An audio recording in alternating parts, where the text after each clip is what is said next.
So we've all heard things like, the desire to create is one of the deepest yearnings of the soul.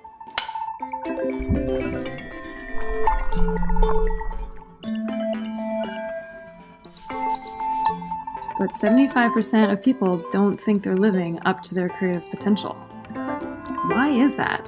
Maggie and I decided to go on a little adventure to explore that question. Before we could do that, we had to start at the basics. What is creativity? And how do we truly connect with it? That was good. We got one. Whew, okay. All right.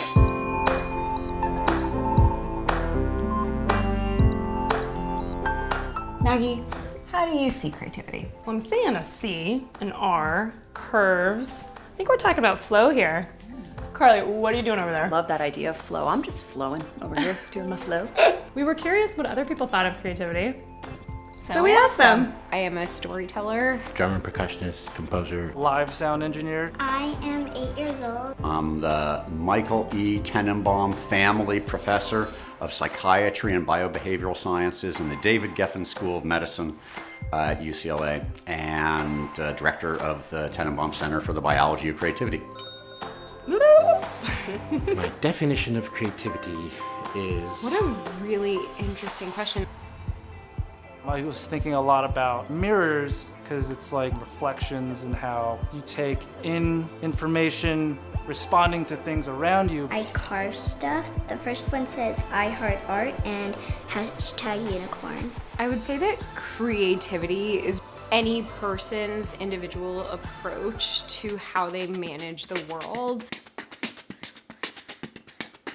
something like that. I like to call it, it's a direct connection to the ultimate source.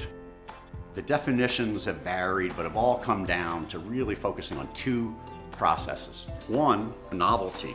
Some things are new, but they lack something, utility. What we're really looking for is stuff that's up here. That is the stuff that is both novel and used by lots of people, and this is where creativity lies.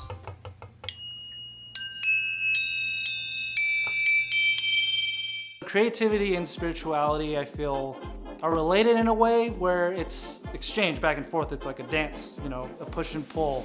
It essentially is just making yourself into a conduit for stories to come through you. Like some people say it comes in waves, like it's like the wind, and when it hits you, it just hits you and you just go with it.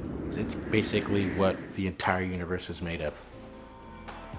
Most spiritual pursuits provide us with a higher level of meaning.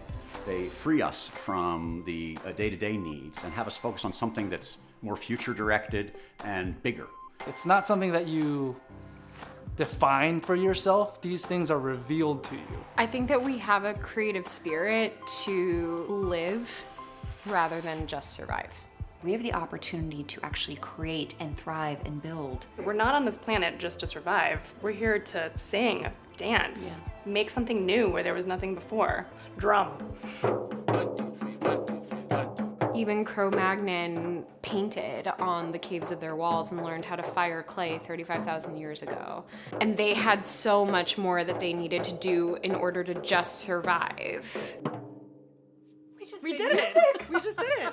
On the spot. Some scientists believe that there's a creative slump that occurs to kids around the 3rd or 4th grade, and no one knows exactly why it occurs, but there does seem to be some decline in creativity, an increase in social conformity, following the rules. The most creative person I know is my niece, Charlotte. I really like the song Aaron Burr from Hamilton. I'm Alexander Hamilton, I'm at your service, sir. I've been looking for you, getting nervous, sir. Talk less. What? Smile more. Yeah, what time is it? Showtime. To imagine a life without creativity would mean like I had no eyes, ears, nose, taste buds. It's a terrifying prospect to think about. I would feel like shit. It would be horrible. I mean, that's the end of life.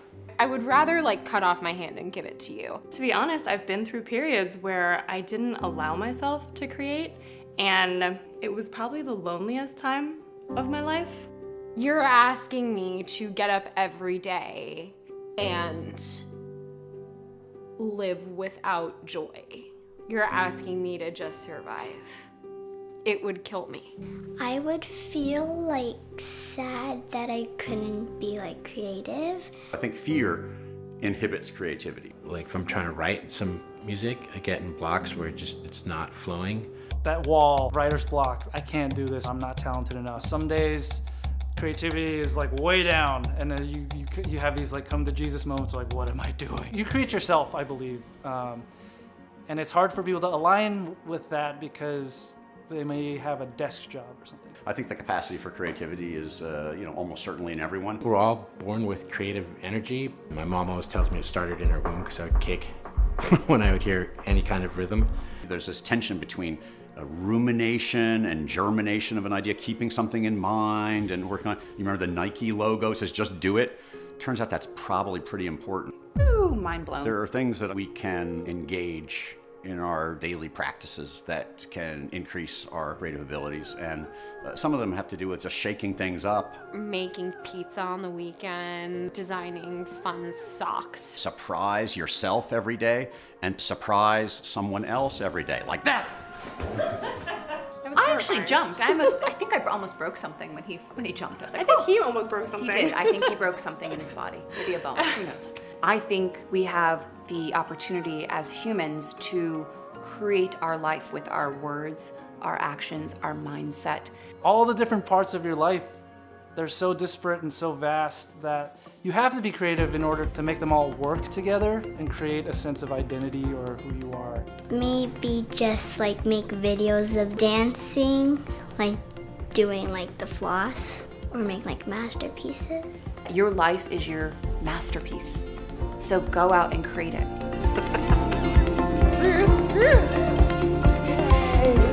Dun, dun, dun, dun.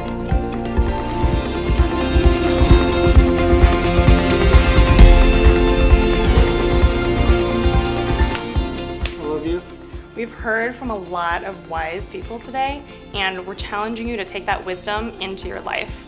We can start small. Yeah, really small. Right, one day at a time. So just for today, see if you can challenge yourself to surprise either yourself or someone else. Surprise! No.